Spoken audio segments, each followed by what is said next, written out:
Elmar, segst þið að ég ætla að gera mér hugulegt að þetta verði svekkjandi hérna í dag. Hvað að gerast hjá okkur? Hvar finnst þér þetta að fara svona út af túr? Ég veit ekki, mér fannst bara svolítið lítil orka í okkur svolítið í dag með það sem við höfum verið að sýna í venjulegum leikjum og það var svolítið svona flöt stemning bara í öllu húsinu. Ég held að fundu allir fyrir því. Bæði lið voru frekar flöt til þess að byrja með og áttu svolítið erfitt með að sækja orku. En já, síðan hittu þeir bara þrjú svo vel og fannst við bara vera óheppnir í hlutum sem við gerum venjulega mjög vel og náðum ekki að klára þá. En já, þetta var náttúrulega varnarlega í öðrum leikluta sem var stráklu fyrir okkur og síðan hélt það svolítið áfram í þeirra leikluta og það var orðið bara svolítið of seint sýndist mér sko.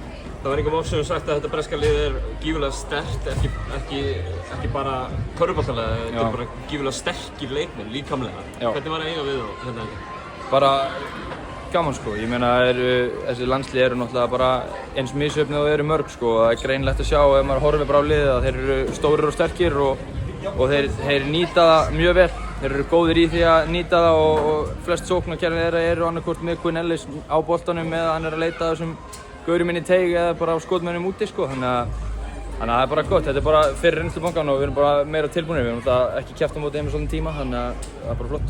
Quinn Ellis er náttúrulega svona rísandi stjarna í evrópsku Euroleague-deildinni.